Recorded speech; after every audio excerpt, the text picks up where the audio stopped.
Welcome to the Asking Why podcast. I'm your host, Clint Davis, and we are continuing with the story of Katrina and the Superdome, and we're moving into day 4 or 5. As I said before, we have 1, 2, 3, 4, 5, 6 days we were in there. I'm not really sure totally what the days were, but we're going to call this day 4. And so we wake up. We didn't go to sleep, so we walked around, maybe passed out for a second in a hallway. And at this point, I remember being super, super chafed. I'm hurting, like I'm worn down to the bone. The inside of my legs are killing me from my BDUs. And everything inside the dome really just feels like it's closing in.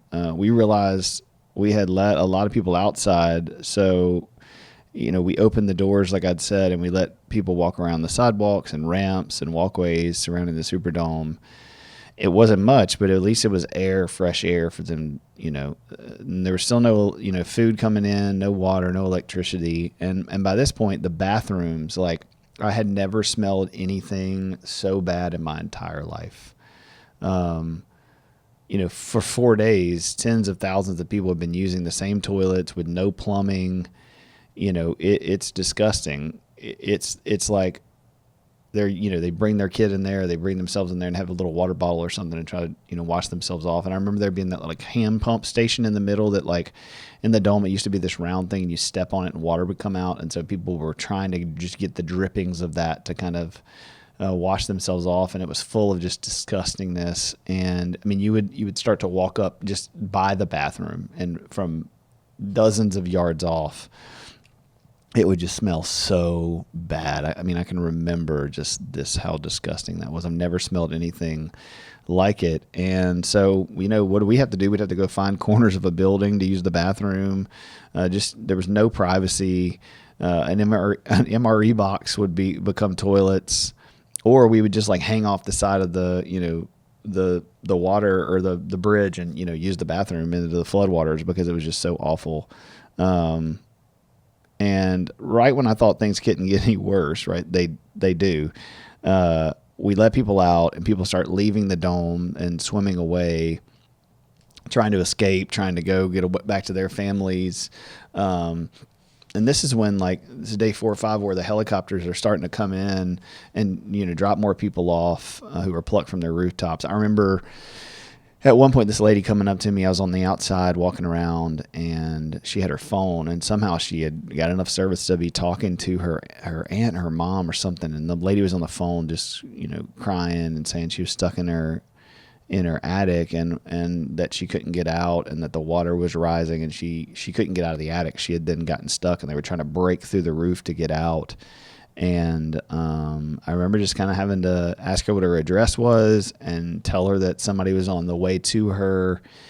And I remember the call just dropping in the middle of me talking to this lady. And, man, I'll never forget that. I'll never forget, just hearing her voice and her panic and her fear and the people standing around me saying, help her, and me saying, hey, listen, I'm going to get your address, and helicopter's coming right to you, and just having no way to do anything about that. And I'm just feeling so heartless and heartbroken. But I knew there was nothing I could do. And that feeling in my gut, right? I mean, I still can feel that as I say this. And so as I walked around the dome, me and Prater, I think Sergeant Prater at this point, you're walking around the outside. I just really realized how many people were there, that there were tens of thousands of people, dirty and scared and sweaty and hungry, all clumped together on the outside of the Superdome. The walkway that's out there is just thousands. And you can find these pictures from helicopters where you can just see thousands and thousands of bodies just crammed on the outside of this walkway. I mean, there are people, dead bodies everywhere. There's, babies being passed around arm to arm. Some in diapers, some not. It's so hot outside that, people were just cooking by the sun. It was just a sea of pain, just a mass of human suffering in a way that I could never comprehend. And so that's what we did all day. We pulled security out there. We broke up some fights. We did the same thing that we did. I could go on and on about that. But that evening, as Sergeant Smoker and I met back up, we went back downstairs. And so what had happened is in the downstairs area, the water had started to recede. This may have been the next day. I can't really remember. But the water had gone down enough for us to be able to get our trucks from the top side down to the bottom and create like a medical system. And the water had finally backed up enough for us to get out. So we had this little triage zone with the worst cases and the dying. And they were being loaded onto these trucks, trying to evacuate them towards Baton Rouge. So in Baton Rouge at I-10 and Causeway, I think is what it was, there was where all the medevac people were, where they could get to with ambulances, but they still couldn't get to us because the water was too high. But our big trucks could carry people. I think the Deuce and a Halves could carry people there. And so a lieutenant was there, and they were asking for volunteers. And me and Smoker said, we'll do it. And so they needed people willing to drive those trucks full of those patients out of the city to I-10 and Causeway to where these people are waiting. Now, it's 2005. We don't have GPS. We don't have phones. We don't have maps. I had been in New Orleans a few times, but I had no idea how to get from the Superdome to Baton Rouge, not on a normal day, but especially not on a day where there's 5 to 15 to 20 feet of water covering all of the roads. But we said, look, let's do it. We got to take the chance. These people are dying. And so we loaded up the truck, and there was a New Orleans officer who got in the truck with us, because there were really only, at that time there were only 3 trucks there. I'm sure there were more, but that was the only ones that I saw. And we loaded up the first people, right? Some unconscious, some barely hanging on, some, their open heart surgery, their stitches. I remember this one guy's stitches were pulling back, and I could see like the inside of his chest. And, it was just rough, man. And so he gets on, and he's like, look, I know at least generally, I'm from New Orleans, I can tell us where to go. So we pulled out of there, and we went into what felt like a war zone, man. It was our first look at what was really going on. And I remember the first 20 feet of driving, we almost fell off like a corner into 10 feet of water, and water was splashing on the back. People were screaming, and and so we find a way to get back on. And that's what we had to do. We had to drive really slow in certain parts, because you didn't know if you took a left or a right, if you would, ride off into a ditch, because it was just straight water, and the water was coming up onto our windows, and in some spots pulling into our windows. And we were going up on ramps and down off ramps, and there are people still out displaced, swimming in and trying to get on the truck. And we're trying to tell them, look, we're taking these people. They're dying. We got to get them here. We only got, a little bit. And the windows are blown out. Boats are in the way to where we can't drive on certain areas or certain roads, because there's boats and cars that have moved from the water. There's literal houses that have come off the foundation that are laying in the street. And it's, the further we get away, the quieter it is. We didn't have anything. And the further we got away, there are no animal sounds. There are no people sounds. It's just dead silence. And you look around, and it was just us 3 and the people in the back of our truck. And I cannot express to you how eerie and strange that is, to experience just the dead silence of this flooded city that, just a few days ago was one of the loudest cities in our state. And so at one point, it took us 6 hours, I think 6 or 7 hours to get from the Superdome to where we were going, which was really only a normal, 30 or 45 minute drive, took us almost the whole day. Somewhere in the middle of the trip, we start hearing this screaming. So we're out in the middle of nowhere. And we hear screaming. So I pull the truck over, and there's this old man. I remember he's super wrinkled and frail. He didn't have a shirt on, and he had this cane, and he was swinging it and hitting people. And there was this older black lady. She had this gash on her forehead that we had to treat. And so he's like, I want off, I want off this truck. I want off right now. And we're like, dude, there's nobody around for miles. You're definitely going to die if we leave you here. And he spit at me and cursed at me. And so I remember reaching up and grabbing his arm, and me and Smoker pulled him off the truck and set him down. And he, cursed at us. And I remember we just looked at him and shut the tailgate and drove off. And I can still remember this guy's face. I remember what he looked like in the rear view, And I just knew, like, this dude is not going to make it. Like, we left this guy to die, and we really didn't have any other choice. Like, I guess we could have tied him up and brought him in, but at the time, we didn't have anything to tie him up with, and the people were like, get this dude off. Like, we don't care what happens to him. A little while later, there's more screaming, and so we stop again, and this time there's this old man in the wheelchair. Now, you got to remember, I mean, I'm driving the sucker slow and fast at the same time. So we're banging up on things, and he's furious, and he's yelling at me that I'm driving too rough. And I remember him saying something like, if he was white, I'd be treating him better. And I just wanted to lose my temper, because I'm like, dude, I'm trying to get you somewhere and save these people's lives. And I remember he was sitting in a wheelchair in the back of the truck, and he was just furious, and he cussed me out and said all kinds of stuff. And so I was like, look, man, you got to calm down. Like, shut up, keep your mouth shut. I'm going to keep going. And so the NOPD officer was really our saving grace. I mean, he knew the city. He knew a little bit where to go. We could figure it out. But, I mean, there were times where we'd pull up over the course of an on-ramp onto an interstate or like a little side road, and then it would just be ocean, just nothing but water. And we'd have to go back down the other way and drive around another way and go through a city and get out and move stuff. And, just to try to get somewhere. It's like almost taking an airplane. From Shreveport, we go to Dallas to go to North Carolina. It's like we're going the complete opposite way to get the right direction. And it was just crazy, man. I mean, just crazy to be out there. Occasionally we'd run into, maybe once or twice we ran into other people who were in trucks, who were doing evacuations, who were trying to move people around. But yeah, the whole day, 6 or 7 hours was just us trying to get through with these people and get them to where they needed to go. And I remember pulling up and seeing, getting there finally. I want to say we had to go over the Huey P. Long Bridge. I don't remember. That might have been another part of the trip. But, we pull up and there's hundreds of, I'll never forget this either, hundreds of EMS workers, ambulances, helicopters, tents set up.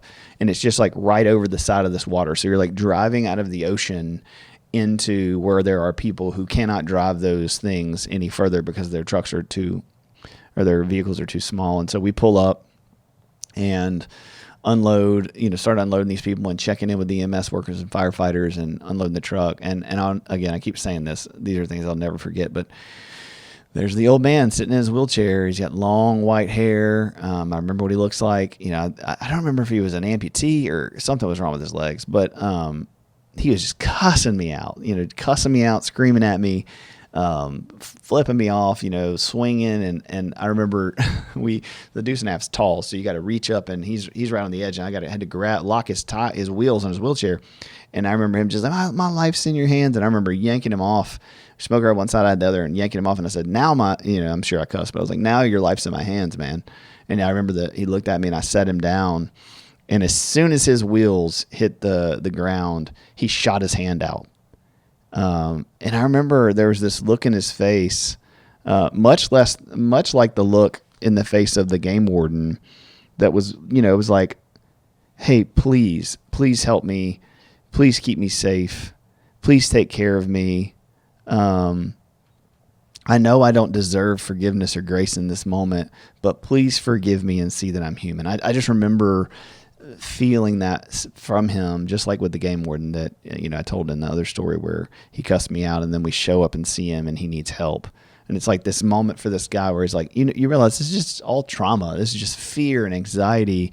And so I reach out and grab his hand and shook it. And I remember bending down and patting him on his shoulder and just being like, dude, you're safe. You're okay. Like, you made it. And he laughed and I laughed and we just shook our heads. And so we got back in the truck, and now, we've an empty truck and empty bellies, and we had to find our way back to the Superdome. And on the way, we had to take a little side trip because the cop was like, hey man, can we go over to check on my house and where my stuff is? And so we went some direction, and I can picture it in my head what the house looked like. He had a huge tree that had fallen in his backyard, but had missed the house. But of course the house was, soaked, but he was in a place that was decently okay. And so we checked that out, and then we went back and we had to start picking people up because there's still people out roaming around 4 days later trying to make it somewhere. And I realize, right now as I'm talking about this, I never thought about, oh, that's crazy. I never thought about what happens if we run out of gas, or what happens if the truck breaks down, or what happens if we get lost. Like I literally, as I'm thinking about this right now for the first time, like I can see God's hand.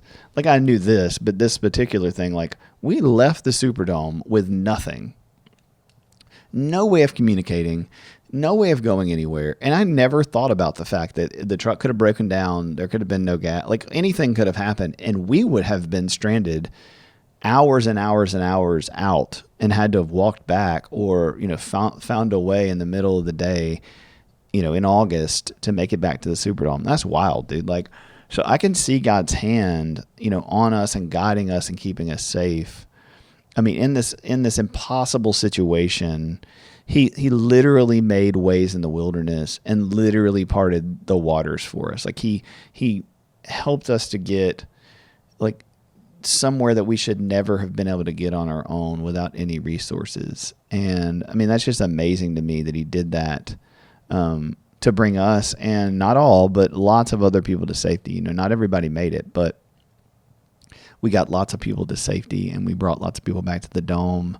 One of the things I'm recalling on the way back, and I don't remember if this was the second day when we were bringing people in and out, or if this is this day, but and I might have mentioned it, but we drove by the prison, and the prison it's right off the interstate, and they're several stories tall, and I remember seeing arms hanging out of the windows with white t-shirts or bed sheets, begging for help, and people had written stuff on the side of the wall with help, and on the roof, and the same thing with houses. On the way back, it was like there were houses with notes and words and signs begging for someone to come to the rescue and help them, come and get them and save them.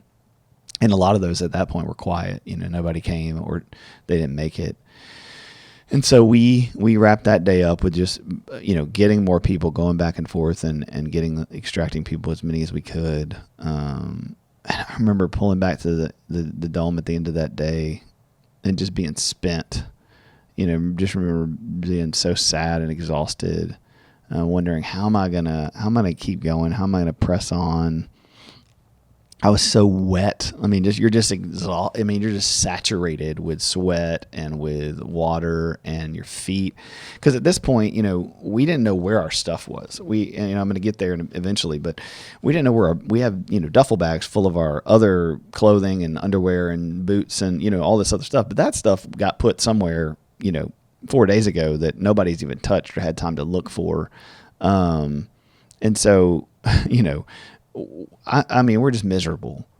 And so we get back and pull in, and I remember this is when, supposedly now we start getting the news that people were going to start coming in for relief and support, that, the different National Guard troops had been, activated, and that people were driving from Oklahoma and other cities to try to get to us. They had started dropping off water during the day, so we were able to start feeding people in MREs and things like that from helicopters. So they were able to get in and drop off supplies and waters. And so here's where kind of the basic needs started coming in, and we started getting this help. And there was just like this little bit of hope. I remember thinking, okay, goodness gracious, like somebody knows what's going on. Because if you think about it, there was no social media, no smartphones, no live news reporting inside the dome. Like if this would happen today, everybody would know about it instantly. There would be videos and selfies and reels of what's going on. And it's just such a crazy time. I mean, we're sitting here 20 years later. I just don't know if this could ever happen anywhere. I mean, even in third world countries, everybody's got a phone. And so videos, can be shared, within hours, somebody's going to get some help. And so, this is 2005. This is right before the smartphone came out in 2007, and the whole world went digital and changed. And so it's really the last experience of its kind where I'm having to do this podcast. And I don't know if anybody, I mean, I've never heard this part of the story anywhere. I mean, I know there's, been some documentaries done, but not from the eyes of a, actual soldier that went through some of this stuff. And so It's just crazy to think that is what was going on. And so because of that, it took these first 3 or 4 days of us just surviving and doing the best we could for us to even begin to get help or basic needs from the state or the federal government, because nobody knew what was really going on. There was no communication. And so we were just there. We're there, with a prayer, hoping that people were going to come and help us. We started getting, reports at this point of all the looters, and, there started being, martial law was declared. And so now it's the military has full, responsibility and the ability to do whatever they want to do outside of the policing. The federal government has given us authority, is what we're being told. I need to check if that was true.